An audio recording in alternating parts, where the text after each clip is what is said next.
maio 15, 2 Reis 12. Joás começa a reinar com 7 anos, mas na verdade quem está reinando é o sacerdote Joiada. No 7º ano de Jeú, rei de Israel, começou Joás a reinar. E 40 anos reinou em Jerusalém, reino de Judá. Era o nome da sua mãe Zíbia, de Berseba. Fez Joás o que era reto perante o Senhor todos os dias em que o sacerdote Joiada o dirigia. Só nos dias em que o Joiada o dirigia, porque quando o Joiada morreu, ele se desviou, foi um desastre, fez tudo errado e acabou morto, né? Foi uma conspiração contra ele, porque ele mandou matar o filho do Joiada. A gente vai estudar isso lá pra frente. Mas enquanto o Joiada estava vendo, ele fez tudo que era certinho, porque o Joiada estava dirigindo ele. Então somente os altos não se tiraram, e o povo ainda sacrificava e queimava incenso nos altos. Quer dizer, tinha sempre o povo fazendo alguma coisa contrária que Deus manda, né? Disse Joás aos sacerdotes todo o dinheiro das coisas santas. Agora já devia estar maiorzinho, obviamente, né? Não estava com 7 anos. Porque na Bíblia, a gente precisa entender o seguinte, quando fala de um versículo para o outro, às vezes passam-se anos. Estão contando. O escriba, ele ouviu a historinha e está contando. Mas ele diz, aí, quando tinha 20 anos, aí, quando tinha 30 anos, não. De um dia para o outro passam-se anos. É o que aconteceu aqui. Ele começa com 7, reinou, agora vai dizer o que ele fez para administrar e reformar o templo. Disse Joás aos sacerdotes, todo o dinheiro, todas as coisas que vêm das coisas santas, quer dizer, tudo que era entregue no templo para Deus, né? Tudo que se trouxer à casa do Senhor, a saber, a taxa pessoal, que todo mundo tinha que trazer uma taxa todo ano, todos os homens, os primogênitos tinham que pagar pelo seu resgate. Nossa, era muita coisa. As ofertas que se ofereciam, sempre tinha muita coisa que eles administravam.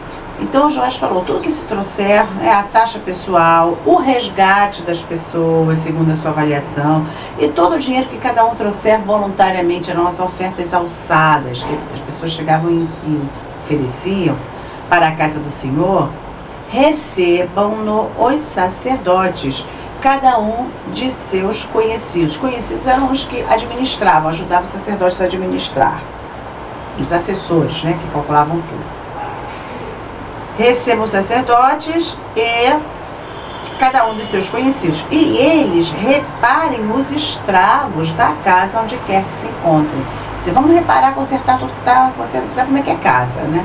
Casa um dia quebra um negocinho, outro dia é a pia, outro dia é o ladrilho. Toda a casa é igual. Aí ele está falando, vamos reformar à medida que for precisando.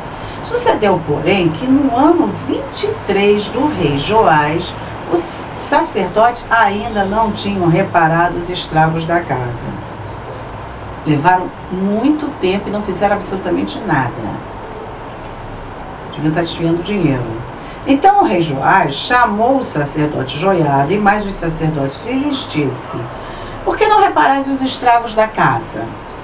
Agora, pois, não recebais mais dinheiro de vossos conhecidos, mas entregai-o para a reparação dos estragos da casa. Então ele determinou, agora vocês não vão mais tomar conta do dinheiro. Esse dinheiro vai ser entregue diretamente a quem toma conta, a quem vai fazer o reparo. Consentiram os sacerdotes assim em não receberem mais dinheiro do povo, como em não repararem os estragos da casa. Porém o sacerdote Joiada tomou uma caixa e ele fez uma tampa, na tampa um buraco, e a pôs ao pé do altar à mão direita dos que entravam na casa do Senhor.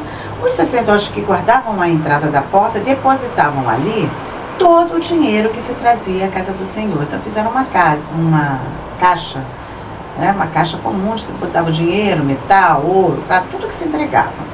Quando viam que já havia muito dinheiro, na verdade não é dinheiro, né, são valores, o escrivão do rei subia com um sumo sacerdote, o próprio escrivão do rei que ia com um sumo sacerdote. Significava que havia mais de um, né? Porque um sumo sacerdote. e contavam e ensacavam o dinheiro que se achava na casa do Senhor. O dinheiro, depois de pesado, davam nas mãos dos que dirigiam a obra e tinham a seu cargo a casa do Senhor. Estes pagavam os carpinteiros e aos edificadores que reparavam o templo. Quer dizer, ele preferiu, em vez de deixar o dinheiro na mão dos sacerdotes, preferiu deixar diretamente na mão dos administradores, dos que estavam fazendo a obra. Essa história de desvio de dinheiro já é antiga, né?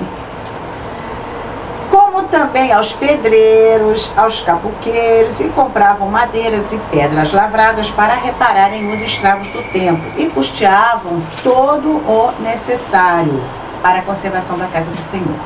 Mas do dinheiro que se trazia à casa do Senhor, não se faziam nem taças de prata, nem espivitadeiras, nem bacias, nem trombetas, que é aquele chofar, nem vaso algum de ouro ou de prata para a casa do Senhor, quer dizer, era só para a obra mesmo, porque o davam aos que dirigiam a obra e reparavam com ele a casa do Senhor.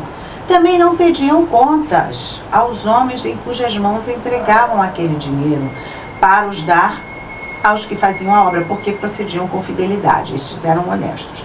Mas o dinheiro de oferta pela culpa e o dinheiro de oferta pelos pecados não se trazia à casa do Senhor, era para os sacerdotes. Antes eles administravam todo o dinheiro, agora ficaram somente com o dinheiro da oferta pela culpa e pelos pecados. A gente já sabe, eles administravam um bocado de dinheiro. Por isso que eles não gostaram muito daquela história de acabar com eles. Aquela conversa que Jesus veio dizendo que não precisava mais de templo. Eles não gostaram daquilo, claro. Então subiu Azael, rei da Síria, e pelejou contra Gate, e a tomou. Depois Azael resolveu marchar contra Jerusalém. Porém Joás, rei de Judá, tomou todas as coisas que Josafá, Joeorão e Acasias, seus pais, reis de Judá, haviam dedicado, como também todo o ouro que se achava nos tesouros da casa do Senhor e na casa do rei. E o mandou a Azael, rei da Síria, e este se retirou de Jerusalém. Quer dizer, mandou tudo para o rei da Síria não atacar Jerusalém. Pegou tudo que ele tinha de dinheiro, de valores. E o homem foi embora. Quanto aos mais atos de Joás e a tudo que fez, porventura não está escrito no livro da história dos reis de Judá? Levantaram-se os seus servos, conspiraram e feriram a Joás na casa de Miló, que está na descida para Sila. Porque Josacar, filho de Simeate, e Josabade, filho de Somer, seus servos, o feriram e morreu. E o sepultaram com seus pais na cidade de Davi. E Amazias, seu filho, reinou em seu lugar. No livro de Crônicas, que também relata mais ou menos as mesmas coisas aqui do que os livros de Reis, eles explicam que o Joás, depois que o Joiada morreu, o sacerdote, se desviou, começou a fazer um monte de coisa errada, e o filho do Joiada foi chamar a atenção dele, e ele mandou matar o filho do Joiada, nem respeitou que o Joiada tinha criado ele, não teve consideração nenhuma. Então esses servos ficaram indignados com isso e conspiraram contra o rei e o mataram.